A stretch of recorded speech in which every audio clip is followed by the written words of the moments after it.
all profit is value extraction. And that means that all profit is theft from you.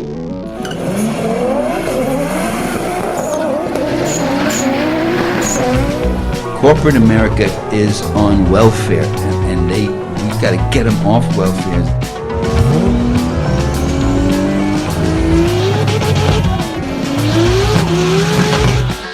Last words on my lips. I am a revolutionary, and you're gonna have to keep on saying that.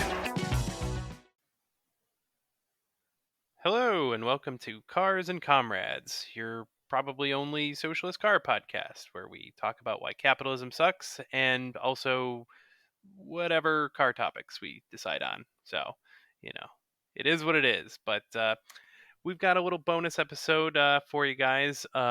We recently did an episode kind of taking aim at some of the scammiest of electric vehicle startups, and Lordstown Motors was one of those.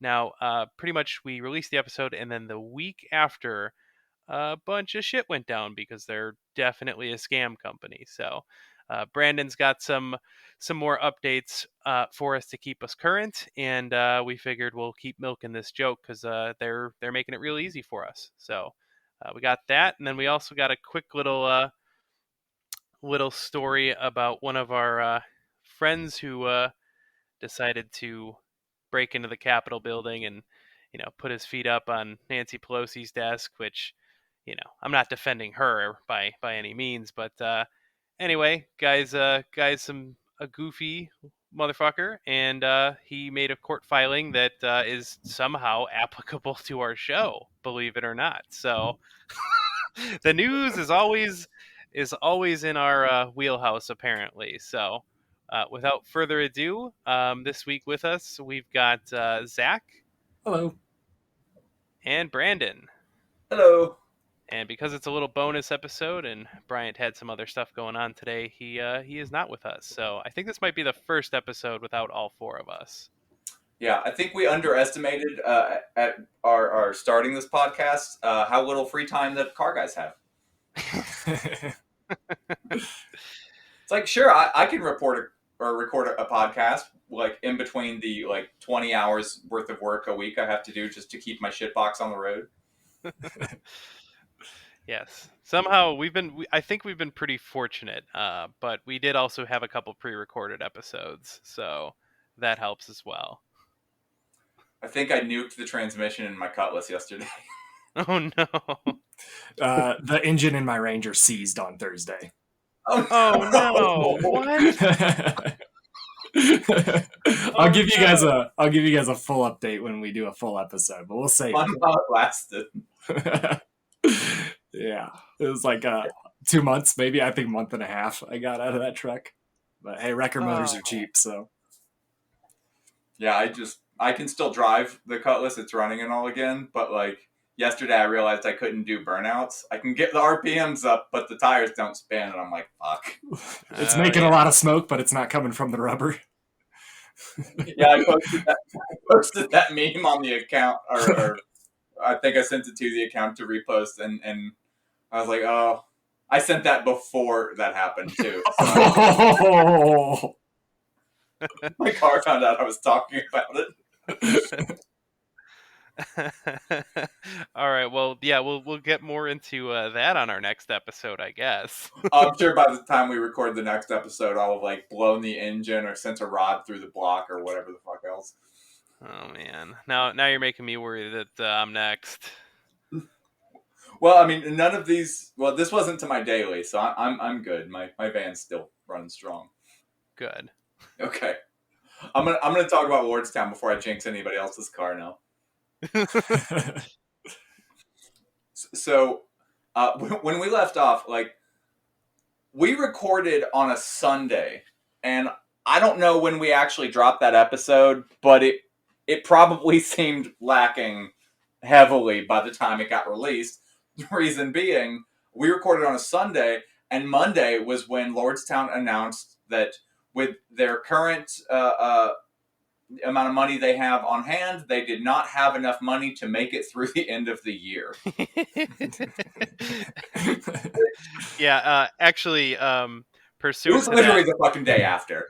yeah. So it was literally the next day, and the headline, at least from Marketplace, was Lordstown stock drops 20% after electric truck company warns about financial position, which is not good. I like how neutral they made that headline. Financial position. Yeah, Our position exactly. is fucked. We are not good. Well, Yeah.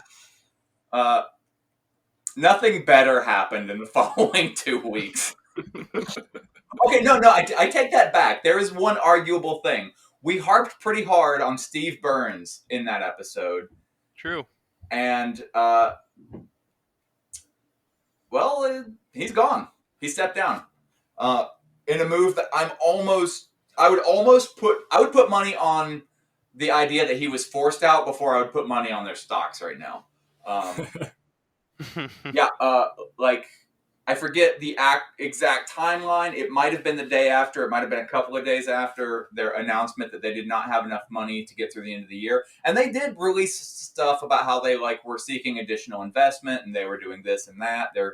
I forget the name of the loan, but there's a federal program for reduced emissions vehicles or like alternative energy vehicles.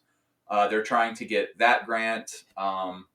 I've been reading more about that, and it's only confusing me more and more because I have no fucking background in finance and shit. But I don't know. It seems like a coin toss on whether or not they could get it. Either way, they're working on procuring more money. They were talking about maybe doing more with GM. I don't think Lordstown themselves were, but a lot of people were speculating that they were going to be maybe getting folded into GM or changing their relationship, getting additional investment, blah blah blah. GM has said officially they have no current plans to change their relationship or provide additional funding. Yeah, they're not opposed to it if a good idea comes up, but it's not a thing that they are currently planning to do. It really sounds like their wishy-washy way of saying, no, this is your problem. So yes, Steve Burns and the CFO, who I don't know their name, stepped down. And Steve Burns he's the scam artist behind it all. This is his fifth or sixth company. Every one of them either folded or he was forced out of. So if my money would be on him being forced out of the company for the same reasons he got forced out of Workhorse. He's bad with money and he's bad at deadlines. and again, the shop that I work in is making parts for them. They're saying that they're going to be in limited production by September, I believe. They're giving us deadlines for the die work that we're doing for them right now that we can't meet. So if they are basing their production schedule on the possibility that we're going to be making parts for them on time, no.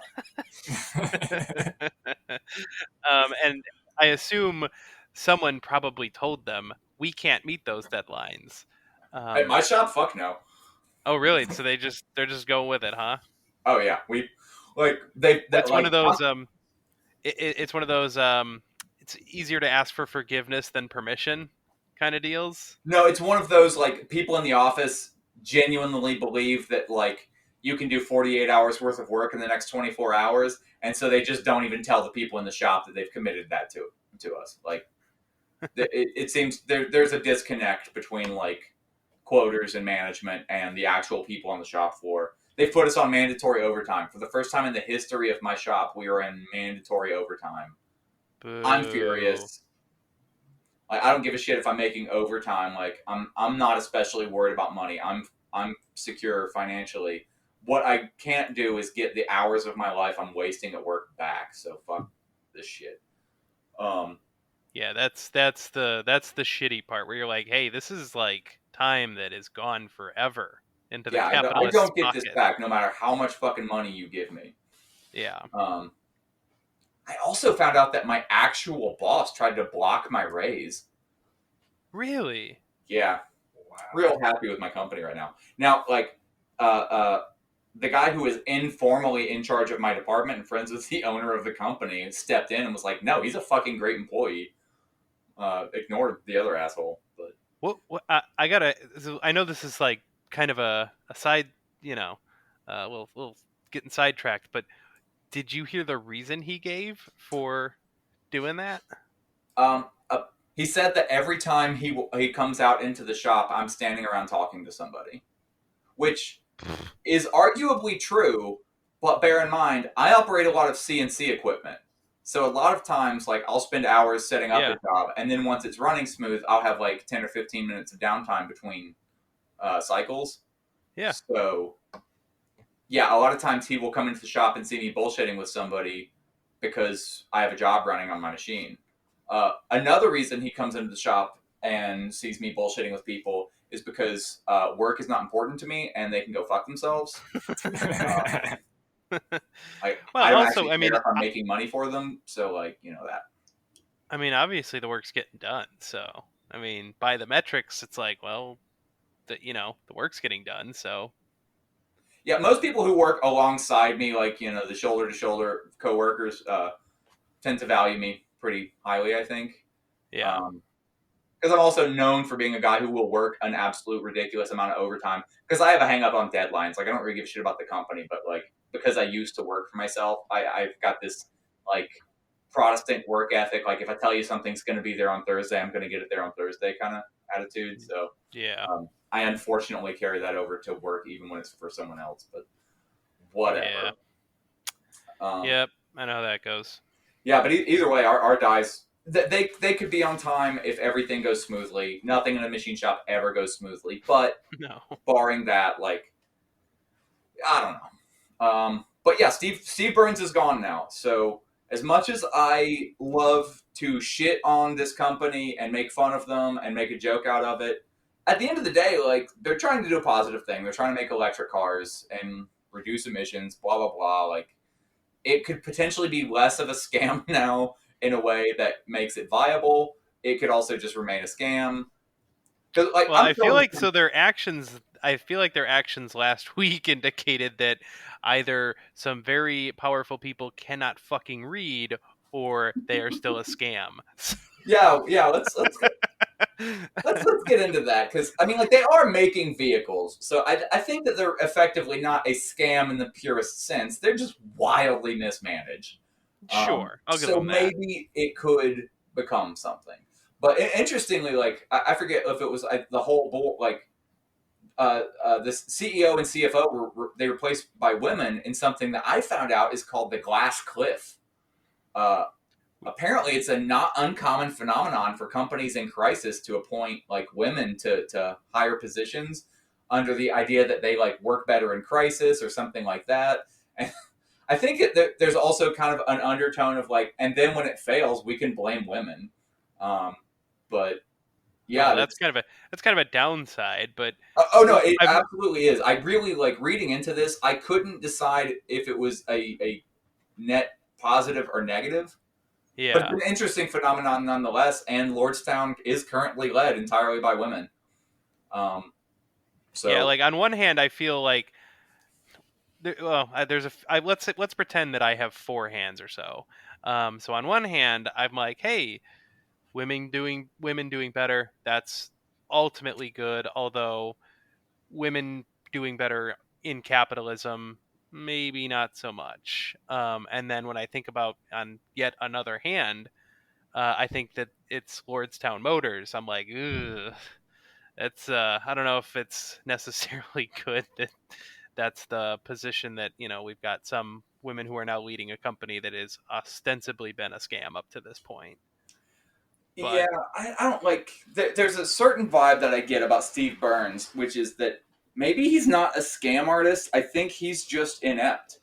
Like, yeah, he just keeps trying, even though he's bad at it. so he seems like one of those rich fail sons where it's just like, oh yeah, goes to a good school and everybody just is like, oh yeah, he's rich and well dressed, let's give him money. And so it doesn't matter that he's an idiot. It's just like, well, hey, I went to school and I'm white and look at I probably have rich parents or something. And he did so start 5 companies, so he's got that going for him. yeah. I mean, he is very successful at starting companies. All that other stuff afterwards, that doesn't matter. He's not good at running. He's not good at running them, but starting, that's the important part. He's an entrepreneur. Yes. Entrepreneur. He's a fucking hype man. He's the Flava Flav of electric cars. Yes, an entrepreneur. That's going to be my bit for the rest of this episode, by the way. So, Okay, so Steve Burns is gone. That was the week after we recorded that episode. Last week, so that would be like 2 weeks after we recorded the episode. Shit kept hitting the fan, and like I haven't really been discussing like the stock crashes, but their stock is just not doing anything good for the last fucking 2 weeks. no. So they officially closed all pre-orders early last week, somewhere around the 21st or no, I'm sorry, that's tomorrow. I don't know, like the 15th or 16th, I think it was. They closed pre-orders. And here is where I'm going to throw in a little additional thing that I found that is just horrifying. I started getting information from a news source. There are 2 subreddits dedicated to Lordstown Motors, and they are as psychotic as you would expect from a subreddit about a startup electric car company. It is balls out insane. These people are just gremlins, who like they're taking like a very Trumpian approach to like investment in an electric car company, where anyone who tells them that they're wrong or that they might have been misled or scammed is an idiot. They hate the Hindenburg Research Group more. Like, they will just upset. Like, nothing has been said by any of those dudes in months about Lordstown, to my knowledge, and they just will not let those people go. Like, every thread eventually devolves into like talking about how like Hindenburg Research is just scams and hate them. It was enough to make me be like, I actually didn't do a lot of background research on Hindenburg Research, so like let me do that now. And it seems like everyone who hates them as much as Reddit does are companies that they've outed as scams. So, yeah. Yeah. Good. Hey, I'm glad to hear you did the due diligence and thought, hey, maybe our early conclusions were hastily formed, and I'm especially glad to find out, no, they were not. No, they don't. They seem pretty valid. I did leave one thing out that you're not going to find online. So if there was like a couple of day gap between them announcing that they were broke and Steve Burns leaving, before Steve Burns left, but after they announced that they were out of money, my work had a meeting where they effectively said, actually, no, this is fine, and they're going to get it sorted out. They're going to get additional investments. It's fine. And then Steve Burns left like 2 days after that. So it seems like there was sort of an exit plan being carried out, essentially. I'm feeling incredibly validated at work lately because I'm the weird guy at work who actually is left, and I don't know. People have not always great. We don't talk politics a lot at work because everybody knows that that's not going to work out well for anyone. Yeah. But generally, like when I get into stuff like that, people are just like, yeah, we've all got opinions, whatever. And the whole week, people would come up to me at work and be like, "You were right. You called this months ago." I'm like, "Shit, I was right." Thanks, Nice. guys. It is nice to feel that validation once in a while, to be like, yeah, I'm not crazy when I shit all over this stuff. I'm not crazy for obsessively researching this company that really has no impact on my life and really getting into the weeds and spending like an unhealthy amount of time of researching this and paying attention to the updates on a daily basis. This is all normal stuff. It is all normal. Yeah, anyway, so I found out about these subreddits because I started looking into like them shutting down the pre-orders, and there was a lot of chatter on Reddit and some other places that this was actually a good sign, that they were shutting down pre-orders because they had as many pre-orders as they could make in the 21 and 22 production year. that's a good thing, right? Like That's great. Yeah, fantastic. Maybe Lordstown is actually cleaning up and doing well now. yeah, that was I was reading about that the day before the SEC filings revealed that they had 0 binding orders on the books. 0? Yeah. What? Well, Crazy. How did that happen? They I said they had will binding say orders. I don't know that they have 0. They could have 1 or 2. Like I'm sure somebody in there fucking threw them a bone. But for all intents and purposes, they have no binding orders. In the SEC filings, it was revealed that everything that they have said about their pre-orders is a lie.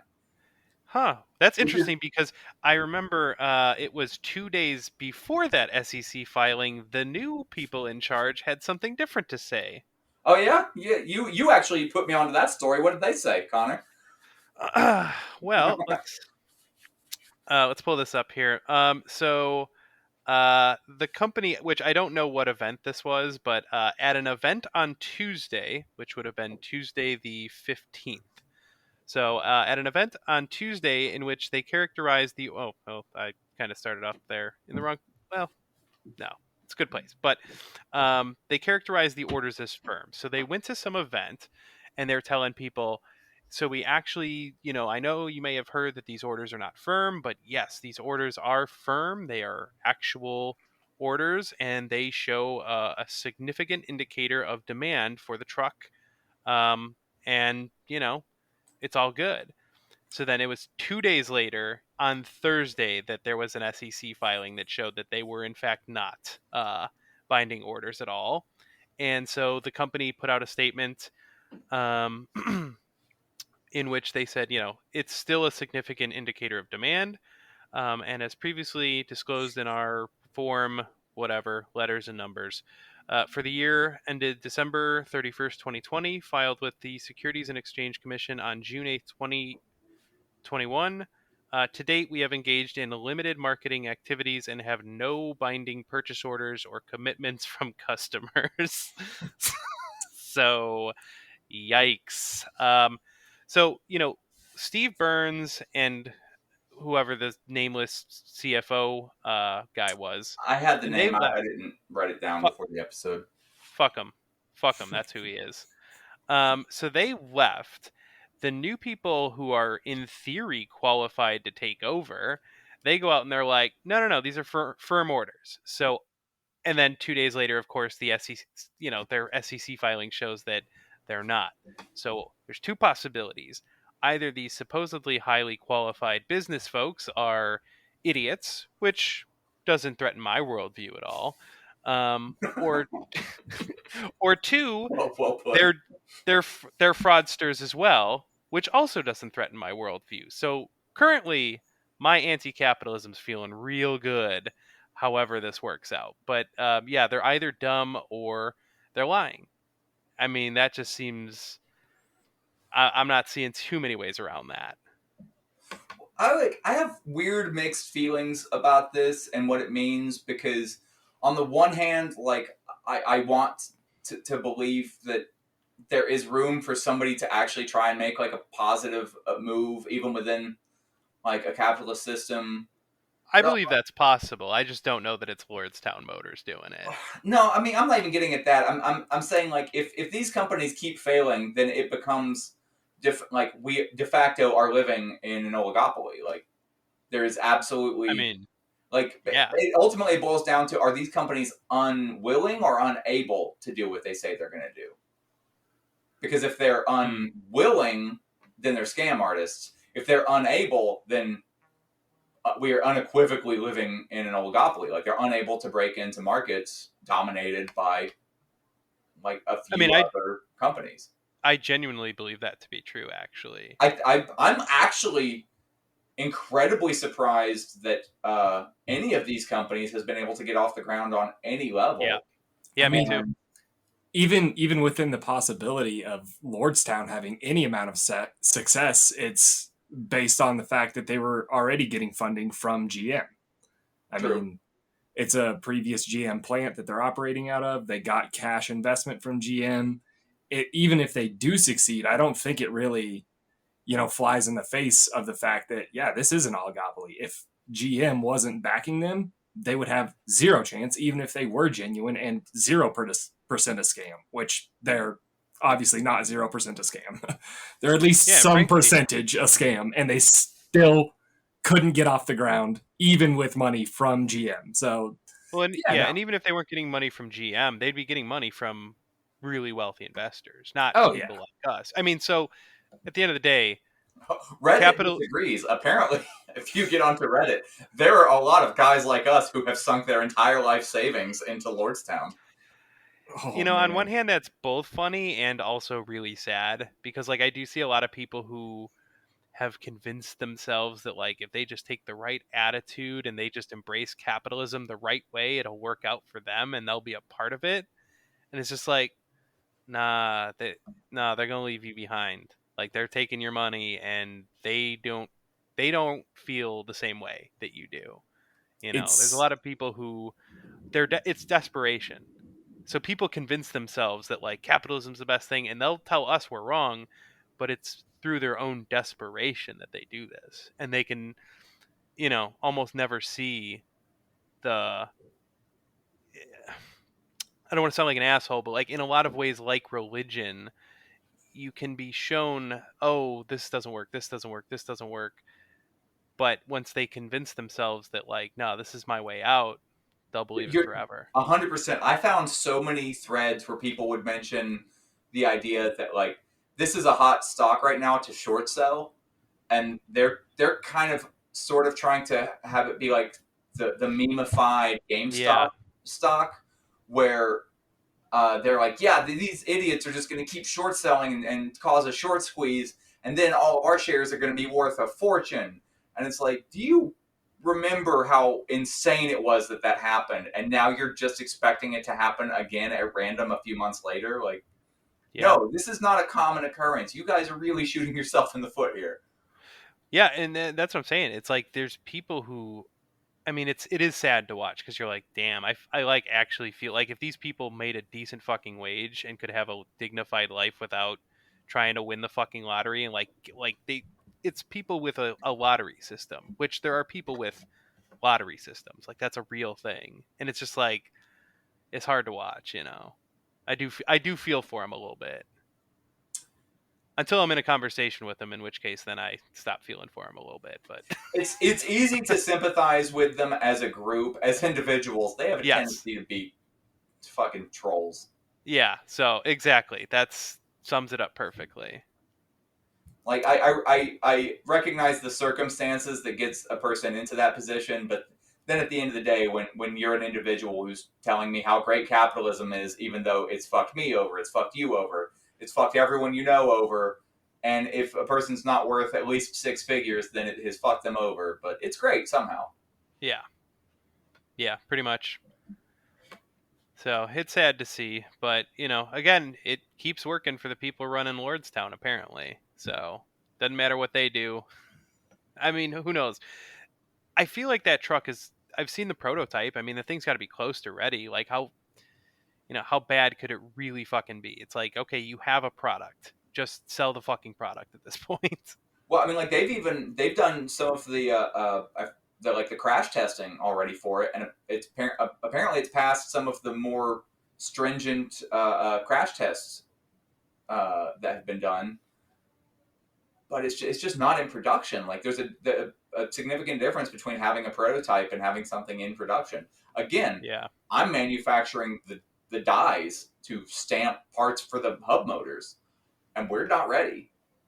We crashed one of them last week. It was salvageable, but like we crashed the machine into it. Like the program glitched out and fucked up. Like, shit happens, but those are the kind of things that you encounter in a machine shop. It does not go smoothly all of the time.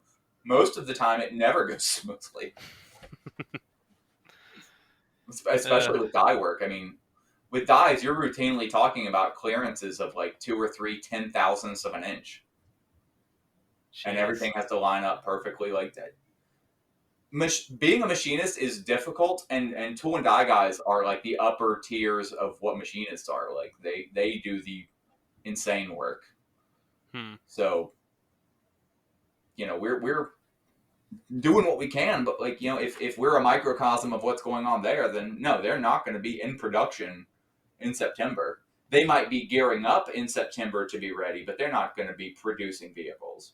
That's my prediction. Yeah, that seems like a reasonable prediction. I could get down with that. But I don't know. We'll see. This another thing. Starting tomorrow, the 21st, is Lordstown Week. I don't know what the fuck that means, but they're inviting people in. Like, investors are coming in. Actually, one or two of the office people from my shop are going to be going there, touring the facility, because that plant's an hour or less from me.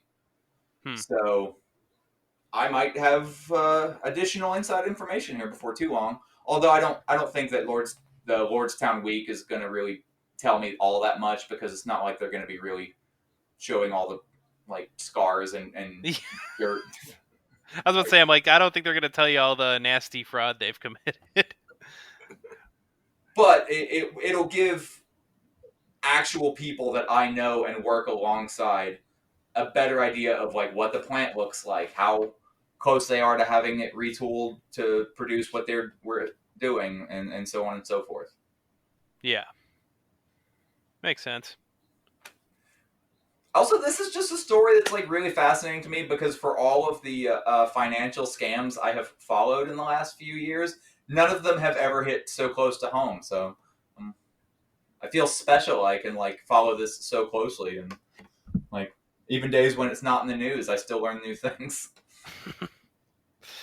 Yeah, definitely a fascinating story. I'm sure before long there'll probably be more coming out that'll hope, maybe some good news, but probably some more goofy bad news. Then we'll laugh about it again. I think I will say that because I admit that the company stands a better chance with Steve Burns out of the picture, the owners at my work seem to be very happy that I'm willing to admit that, because it ends my like 3-month-long streak of telling all of the people that work in our shop that this is a scam and isn't going to fucking benefit us in any way. And they're like, listen, you might be right, but can you please shut the fuck up? So for them to finally hear me say, like, it might actually be a thing now, it's like, oh, fucking thank God you shut the fuck up finally.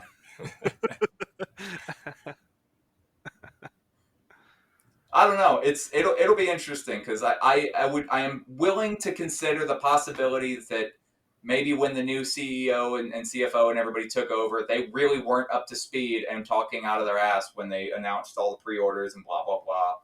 It's hard to say. I don't know the real inner workings of that sort of shit. It's not a good look. That's pretty apparent. Yeah, I'd agree with that.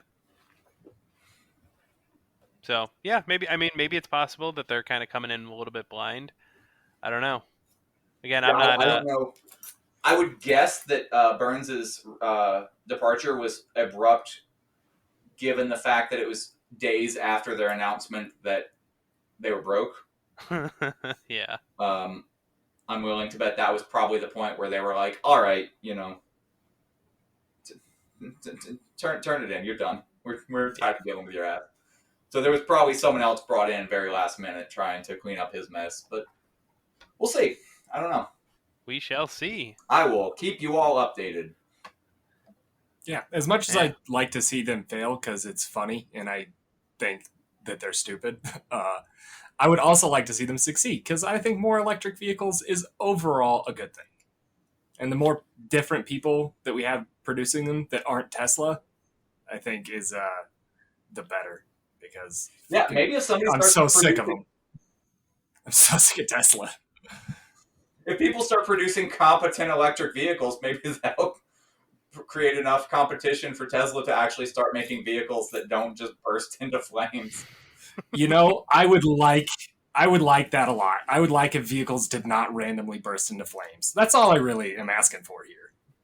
Oh my goodness. I know we didn't plan on recording this, but I saw something that I think is worth discussing here briefly. Did you guys have you seen that the new Tesla like whatever Model S Plaid or whatever it is going Yep. to do 0 to 60 in under 2 seconds? Have you seen any of Yeah, that? Supposedly. I saw some things about that. It is revealed as untrue. Yep. Yeah.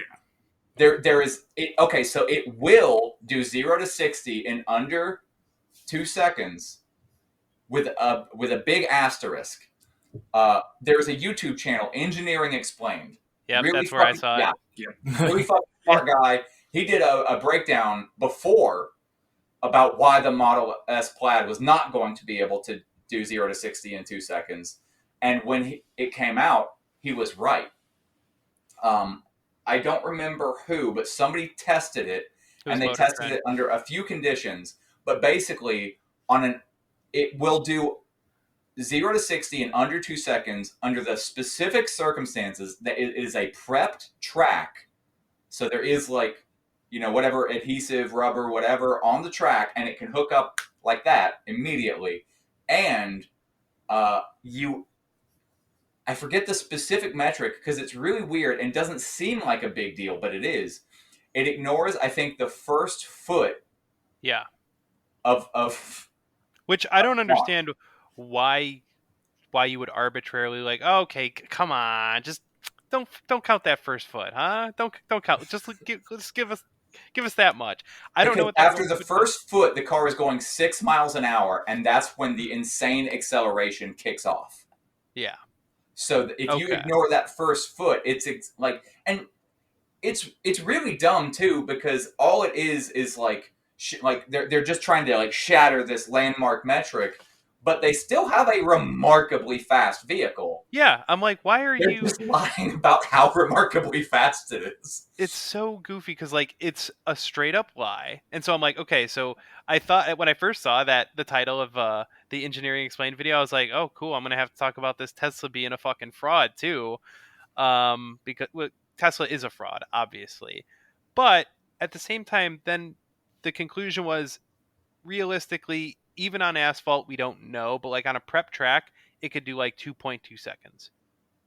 Okay, that's really fucking fast. I'm okay with that. And on asphalt, I mean, yeah, you could probably do 2.5, whatever. That's fucking quick.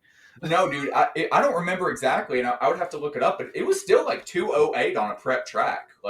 Oh, okay. Yeah, so it's it was close to the 2 second mark. That's why I think it's silly to lie. Yeah, I would just go with the fucking truth on that. And then, turn around to the fucking Corvette and be like, yeah, okay, well, 60, 70 years or however long you've been making that thing, you still can't do it. I did it. You could have, I don't know.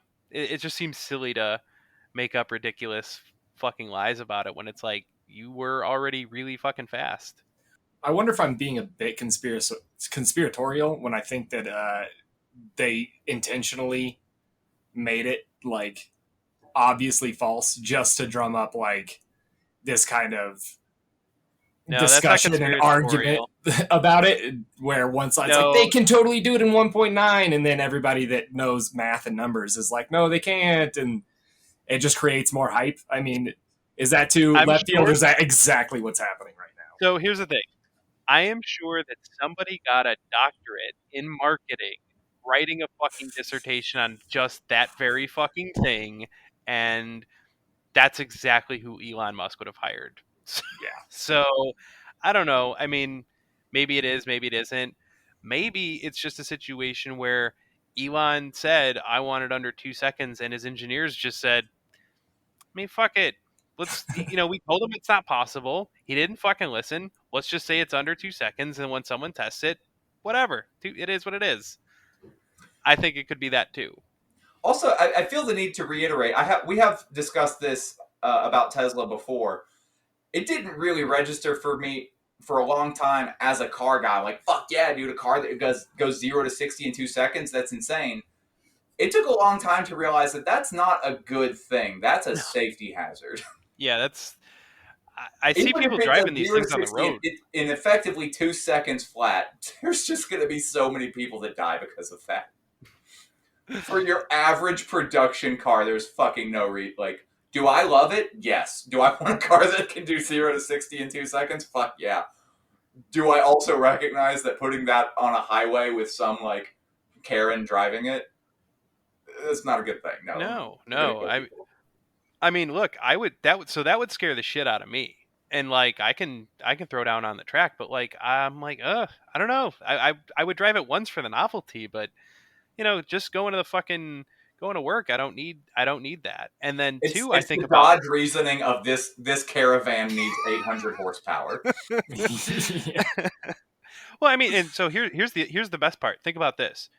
10 to 15 years from now, some fucking 16, 17-year-old kid is buying this for their first car. How do you feel about it now? Because I'm not feeling super great about that. I'm surprised at your optimism that Teslas are going to last 15 years.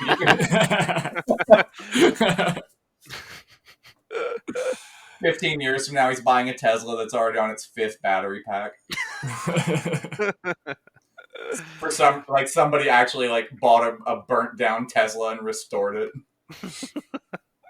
Oh man, I really hope that we see just slammed Teslas with ridiculous camber in 15 years because they're dirt cheap. Yes. Shitbox Teslas with camber. All right, guys, you're actually warming me up to Tesla.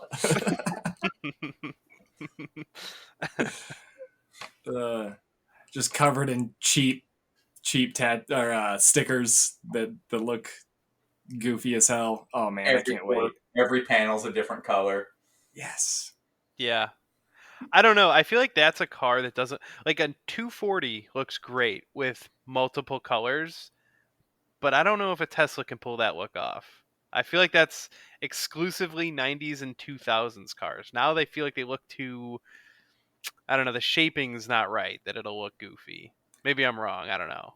I think that's why I want them to look like that, because they have this air of luxury and oh, it's so nice. Look at my fancy electric car. And I just want to see it just clapped the fuck out. Cheap ass replica wheels. Oh man. Yes. I can't. Just the disrespect would be awesome. Have any of us seen our first LS swapped Tesla? I'm excited for that moment. Rich rebuilds, man. Rich rebuilds on YouTube. Look him up. He's got an LS Tesla. It's happening. I thought I was joking. Reality is beyond parody, my friend. It is already here. Oh, you love to hear it. Well, on that note, I suppose we should get into our other little story here. Yeah, let's have it. This sounds sane and reasonable. Yes, very sane and reasonable, which is of course, the kind of news we go for on this show. So actually, this was sent into our Instagram by one of our listeners, Jessica. So if she's listening, thank you, Jessica. So the story is it's actually about one of the January 6th Capitol rioters. And specifically, it's the dipshit who was in Nancy Pelosi's office and had his feet up on her desk, which on one hand is kind of funny because,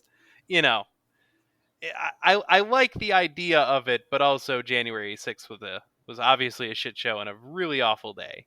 So I'm not condemning his actions. I'm condemning his motivations. There you go. I like that. So this is someone obviously not on our team.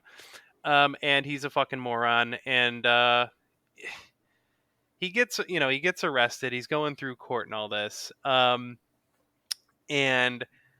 the fucking audacity of this guy, just insane, incomprehensible entitlement that you're just the same people who tell us, racism isn't real in this country and, other people got it so good and this and that. But it's dude, what we do to prisoners in this country is fucking crazy. And people who have not been convicted of a crime get treated like they could be behind bars for a year or two. Well, of course, not our Capitol rioter friends in most cases. So headline here is the guy who sat behind Pelosi's desk in the Capitol riot attack can't travel to a car show, a judge ruled. So, yeah, let's take a moment. So this guy who is he's not behind bars. So he was, he was held in pretrial detention. His lawyers asked for him to be on home confinement, so house arrest. And he got the kind of house arrest where it's like, yeah, you're on house arrest, except like you can leave to like do basic stuff and like go to work and shit. So, But you can't go more than 50 miles from your house. yeah. Oh, dear Wow. Lord. Oh, boy. Yeah. Oh, can you imagine if he wasn't a fucking an old white right-wing terrorist? I mean, just can you imagine? Like, no one else would get this treatment. No, no way. Can you imagine if anti-fascists were in the Capitol? They'd be dead. They'd be like they would be I was going to say, disappeared. it's Like, very easy for me to imagine. It's just a field of bodies. yeah, yeah. So, of course, they get everything handed to them, even when they're committing these actual crimes and they're being held before trial. They got it real easy. But the fucking audacity of having your lawyers file a brief to allow you to travel to a car show. Now, of course, he has some reasoning for this, so let's kind of get into some of that. It wasn't really a car show, it was a swap meet. Yep. Well, and that was part of it. So I guess this guy, which I looked into, because I tried to find, I was like, who is this guy? Like, I want to know about him. So I did do some research, but apparently he was a window salesman. Whatever the fuck that is, I don't know. Oh, He no, was. actually, no. It's a person who sells windows. Oh, well, thank you, Brandon. Thank you for letting us all know. Here to help. So he apparently lost his job, obviously, when he went viral for this, which, yeah, it's kind of like, all right, that's how that goes. So the guy loses his job, and he's, I think he's doing well enough financially, but he decides he needs another job, probably as a ploy to be able to leave his fucking house. So on the side, what he does is buy and sell classic cars. So that's, yep. Here's the thing. I found this guy on like, found what I could. I got some pictures of like his yard where he just has rotting like 50s trucks and stuff, or like 1940s, 1950s shit. None of it looks good. Like he's got like, I don't know, he's got like 10 of them on his property. I was like, this is not someone who's like actually engaging in real like shit. This is someone who's just like, He's not restoring these cars. He might be, but if that's his way of doing it, he's bad at it. So, Well, I can relate to that. So, I mean, yeah, can't we all? So initially when I saw this, I was like, oh, I bet he's like some fucking rich guy, right? Because who the fuck has the money to travel for this? And then, oh, I'm gonna buy and sell race cars, and I'm like, dude, or excuse me, classic cars. I'm like, that's not a business. Nobody makes money doing that. That's a good way to lose money. So like, this is someone who I'm like, what's going on here? Truth is, he looks like he's doing well enough financially. I don't know what kind of window sales he did, but he was technically an independent contractor, which can be really shitty if you've ever done that work, which I have. That really sucks unless you set up a corporation for yourself and you do it that way. So you do it like a pass-through corporation, and that has certain tax benefits and all this other stuff. So like I suspect he was doing one of those cases where like he technically calls himself an independent contractor, everything goes through this corporation that he sets up, and it actually all works out well in his favor. I don't think it was like the poor person way of doing an independent contractor. I'm pretty sure he was doing like the rich guy version of that. And the reason I believe that is because we know that he got a PPP loan for $9,300 in April. oh, In April 2020, I should say. So yeah, that's how I know he had to be incorporated as a small business in some way, shape, or form. So if he's like doing whatever window sales, he's probably on commission. He's probably writing off all of his vehicle expenses and stuff and shit like that. So like it was probably a pretty good gig. And I mean, the guy's got to have enough money to like travel to something stupid. So Okay, I'm not going to apologize for a fascist here. Let's be fucking clear about that. But yeah, there is a very salient point hidden in this. He lost that job as a window salesman because he spent so much time in jail, presumably before trial, because I don't think he's been convicted yes, of anything yet. So yeah, while he was being held, he lost his job.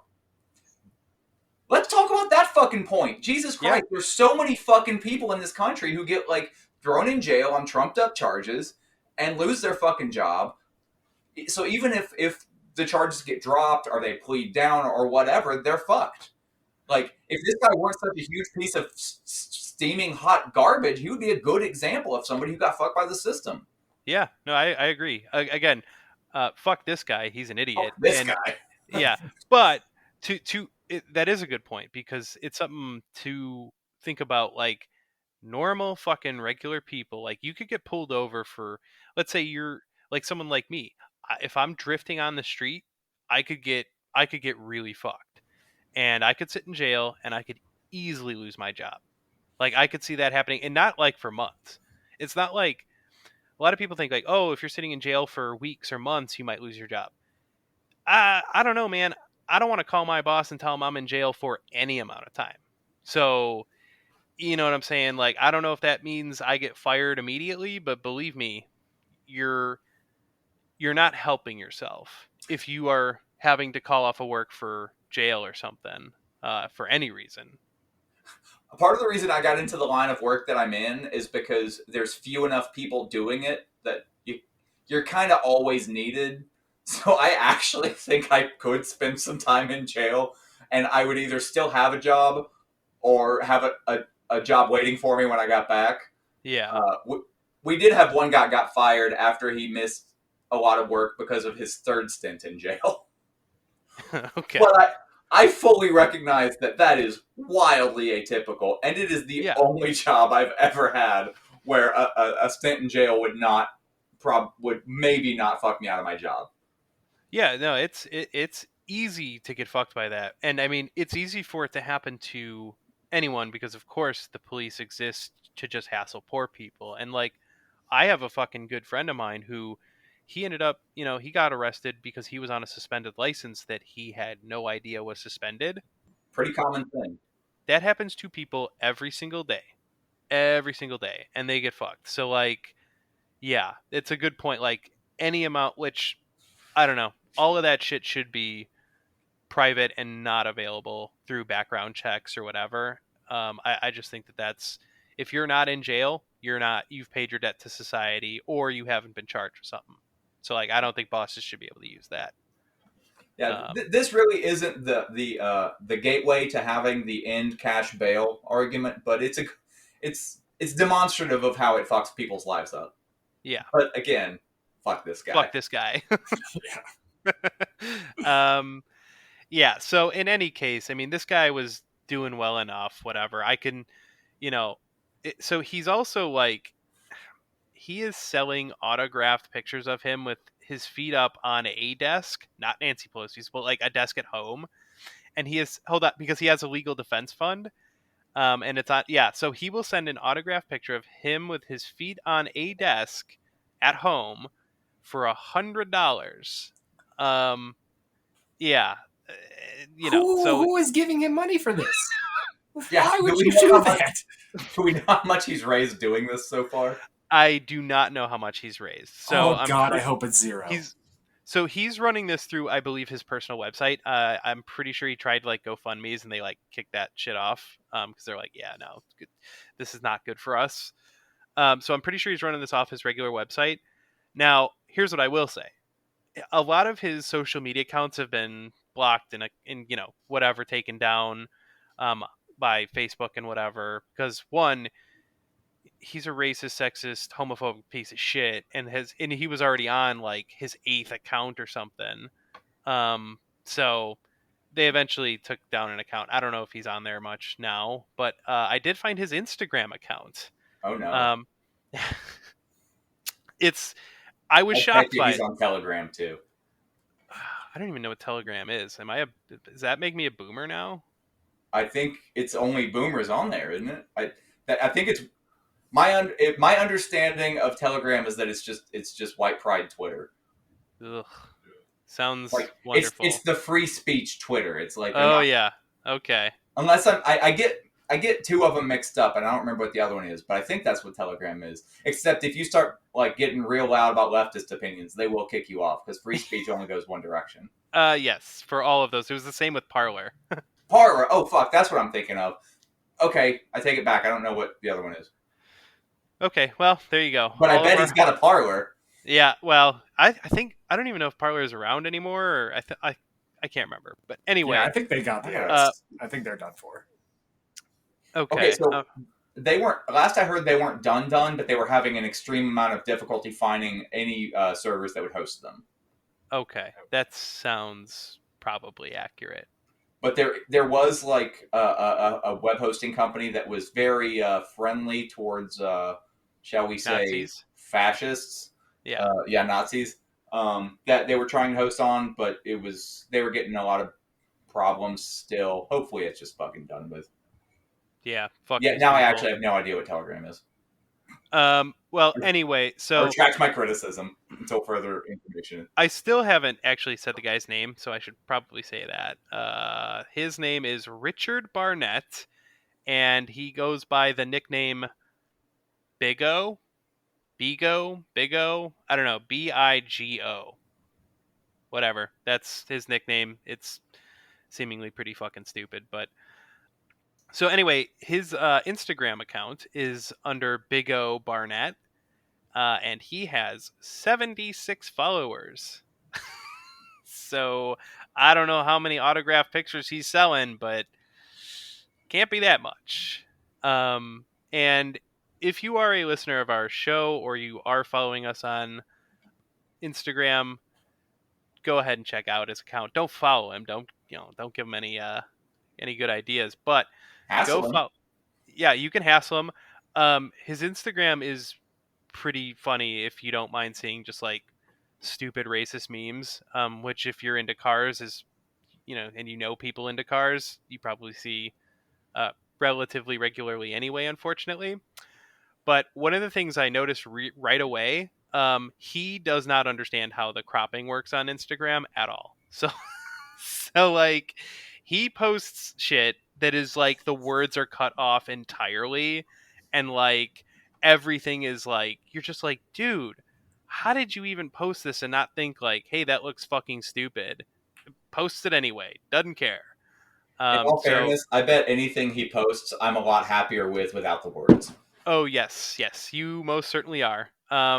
It's so much better and less effective, but like, yeah, he's posting pictures that are like cut off at like you'll see like there's a picture of Fauci on there, and it like cuts off his eyes from his eyes up. It's just gone. It's just, and you're just, it's like, come on, man. So, I did find that funny. Yeah, it's pretty goofy. But yeah, he's got under 100 followers, and I'm not here to shit on people for not having a lot of followers because that can be for any number of reasons. But if you went viral and were like kind of miniature famous, that's like very weird that you would not have that, especially if you're like trying to push this legal defense fund to like get your shit, whatever. Dude, my personal account is private, and I don't even post on it, and has more than that.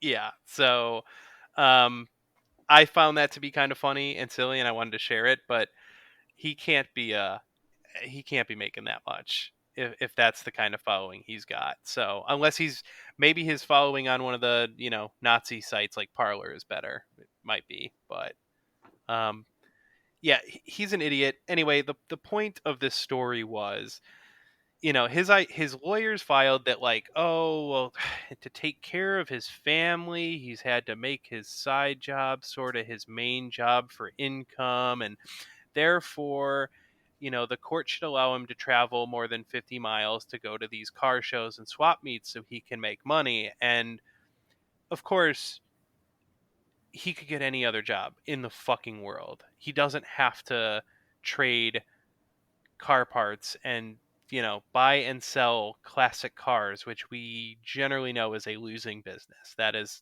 a hobby. That is not a business. Usually. I mean, dude, have you seen the price of like clapped out 70s American cars right now? If he just sold that pile of classics in his yard, he'd be set for life. I mean, these classics are. I will say I did have a friend who made. I'm reluctant to say a living. He's got pretty low overhead, but he consistently profited flipping cars. See, that's flipping them. This guy just has them rotting on his property, as near as I can tell. I have found no evidence that he's working on them. I have found no evidence of anything. It's just like they're rusted out piles of shit. And I'm just like, I mean, look. I feel personally attacked right now, but go on. I feel as though you actually work on them, though, mostly, at some point. You get around with it. I can only work on 2 or 3 at a time. The rest rot away in the yard. Or since I live in a city, they rot away on the street. Yeah, so, I mean, again, if the guy really needs money, and a lot of people were quick to say, well, you can get a job pretty much anywhere else. And, no actual, like, regular working class person would be, like, trying to make this, oh, can I do this to the... No. You'd be like, oh, I'm on house arrest. I can only get a job in 50 miles. Like, normal people would think like that.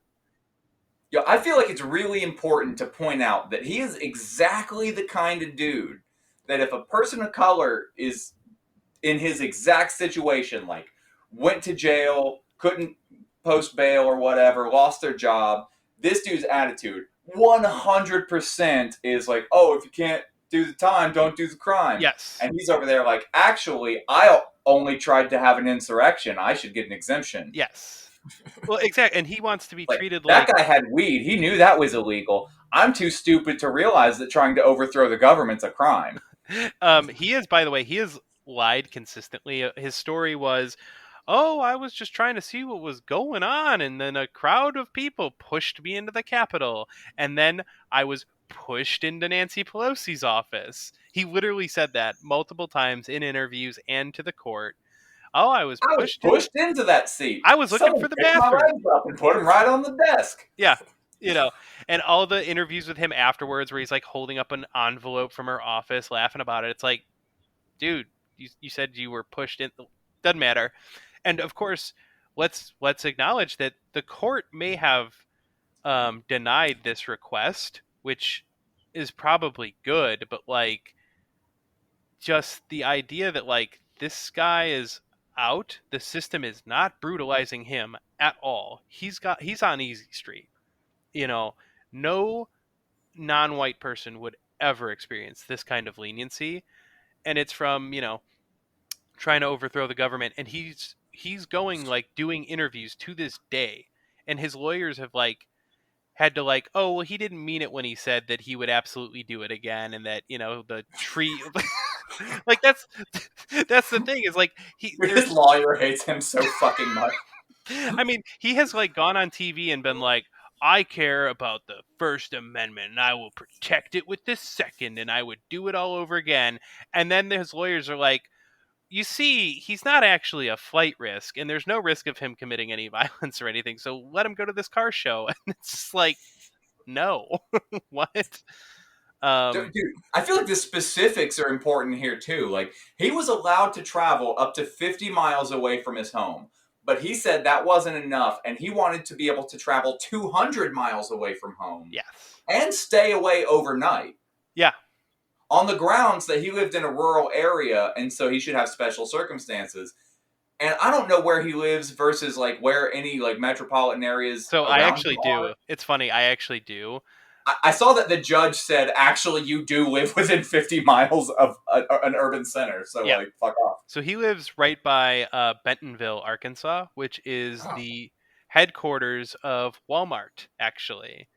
So that tracks. Yeah, and I have been there myself, which it's not like some bustling city, but like there's everything you fucking need is in Bentonville for sure. It Well, is There's yeah, all there's definitely a Walmart. So yes. no one there to sell windows, though. Yeah, so there's everything you could possibly fucking need there. In fact, if, if you ever need, there's experimental Walmart projects all over the place there, which is kind of dystopian. They have like this I have a gas. lot of questions. They have a gas station chain that is like I've been through it, and it's like it kind of sucks. It's like Jesus, I don't know. It was not great. They were Oh, trying you said experimental. I'm thinking like, oh, this is our Sam's Club fusion reactor.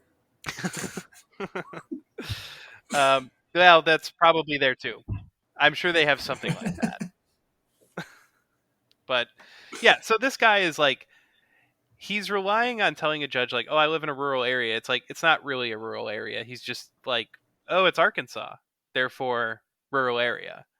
Um, so yeah, it's to me, it's the fucking audacity that you would even ask for like, can I go hundred? I'm on house arrest, but can I go hundreds of miles away to stay overnight so I could go to a fucking car show? Like, and he's not like gonna buy a car there, you know that. Like, he's just like, He doesn't have any money. He lost his job. yeah, well, he's still I'm got that. kidding. I know. He's I still, know. yeah, he's got that PPP loan, so um, you know, $9,000 won't even buy you a Nova anymore, man.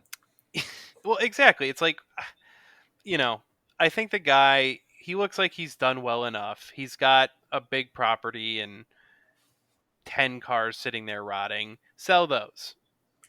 Whatever. Sell those. Like, He can't. He can't take them to the swap meet.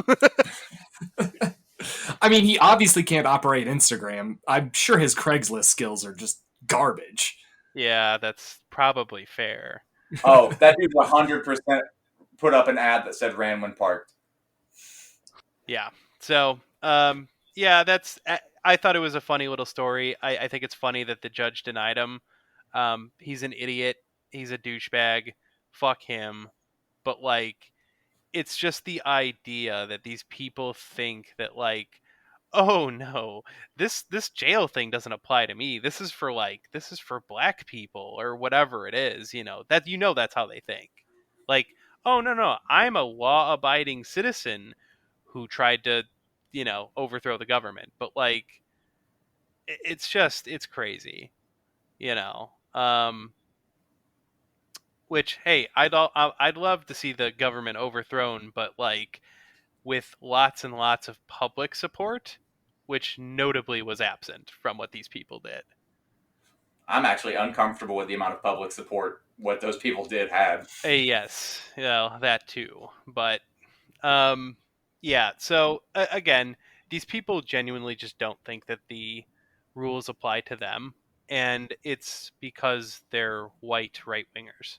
They pretend they don't know how the system works, but they definitely know how the system works. Like, and it is clear from this that like they are very well aware that like actually the court's here to accommodate me and my needs. my de- the level of my restrictions is actually really just a technicality. But even him getting denied his additional requests still basically affirms that because he can still travel way further than he has any fucking right to, and like he still has his freedom. Like Yeah, he's pretty much. out there running his mouth and suffering fairly few repercussions. Yeah, he's I mean, he is on such lenient house arrest that I don't think it's house arrest. It just isn't. It's like he's getting the best of the best treatment. And yeah, that's again, the system is set up for that, and he even gets to push the boundaries and see no consequence from it. What's the harm in asking to go to a fucking car show if you can and no one's gonna, you know, say anything about it? There's no consequence. I can't believe his lawyer actually filed that though. I'm pretty sure if I was the guy's lawyer, I'd be like, I'm not filing this. Like, hire someone else, because come on, are you stupid? Like, listen, I'm gonna file this for you, but after that, I'm gonna need you to find another lawyer. I'm fucking tired of your shit. Yeah. You know what? I think my rates are about to go up. I can file this for you, but it's going to cost you an extra 50% to my rate. Like, then I'd do it. No, I will not accept signed pictures of yourself as payment. I said the bill was $2,000, not 20 pictures of you. Well, that's all I've got on this story. I just thought it was a funny, awful little update to go along with our other little update. Yay! Woo! So that was fun. Yeah, I think that we're pretty much done. I gotta make dinner and prepare for forced overtime in the Woo. Lordstown mines. The Lordstown Mines. Well, yeah. On that note, I guess it was a good time. Probably more updates in the future. We'll see about doing more little bonusy episodes like this in the future. But don't expect them because it's a lot of work. So As I've said before, it was insane to think that we could be car guys and spend like constant effort on turning wrenches and shit, and still have free time every week or two for recording shit. yeah. So be happy with what you get, listeners. And you can also reward us for putting on an awesome show by reviewing our podcast in whatever app you use or whatever, giving us a little rating or review, and following our social media, which is all over the place. All the big ones. We're there Yep. Cars and comrades on the things. on the things, and send us Everything except Parlor. Which I don't know. Maybe a part of me wants to troll that at some point, but you have to give them so much information that I would really be skeptical of getting involved in that in any way.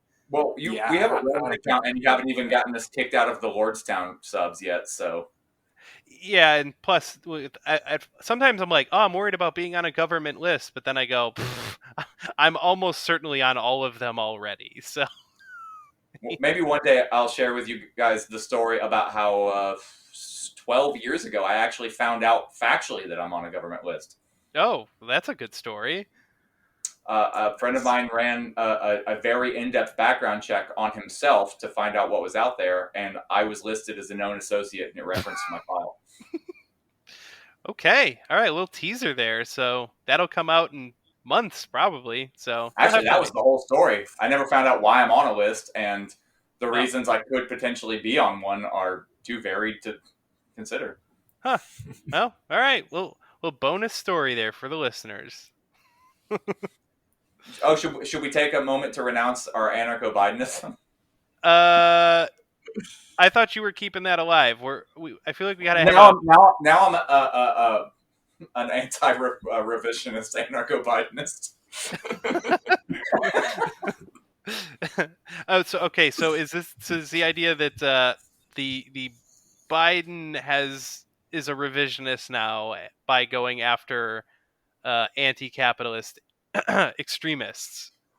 I don't know. I'm going to be the Enver Hoxha of anarcho-Bidenism. The who? I was certain somebody wasn't going to get that.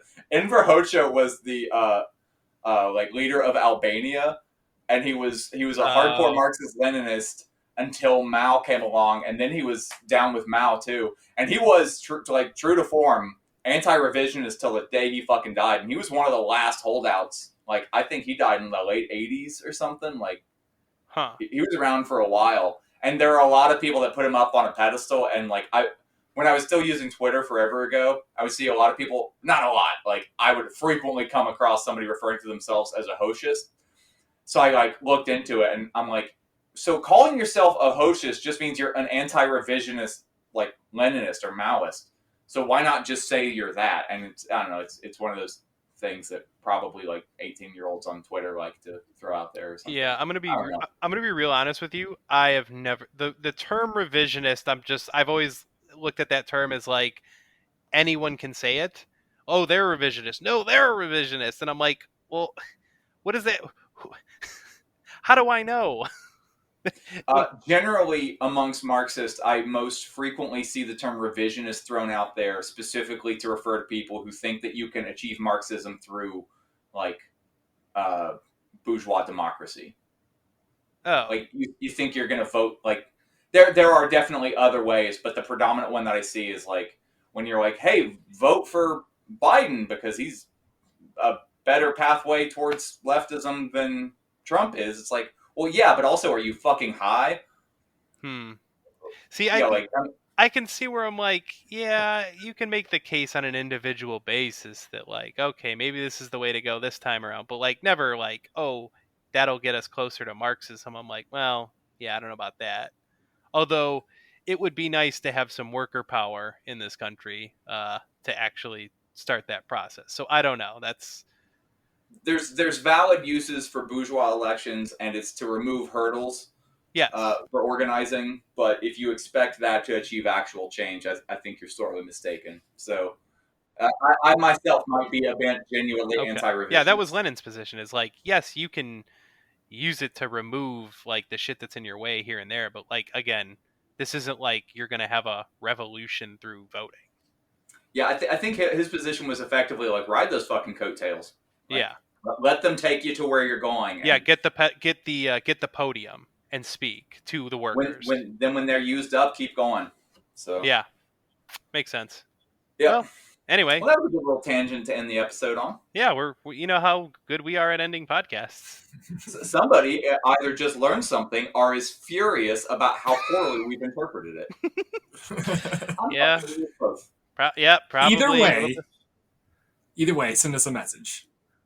If my car is over 20 or 30 miles, I would have more time to read.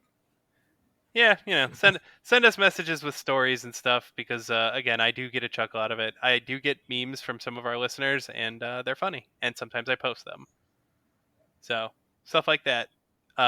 In this last story, the Capitol rioter dude came from a listener, so thank you, listeners.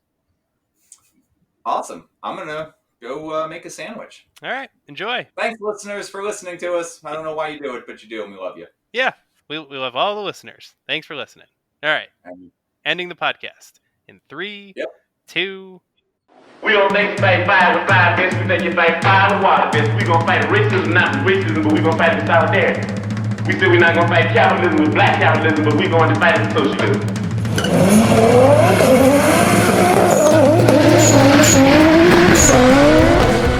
Amazingly, or not so amazingly, Cuba's crime rate is one of the lowest in the entire hemispheres.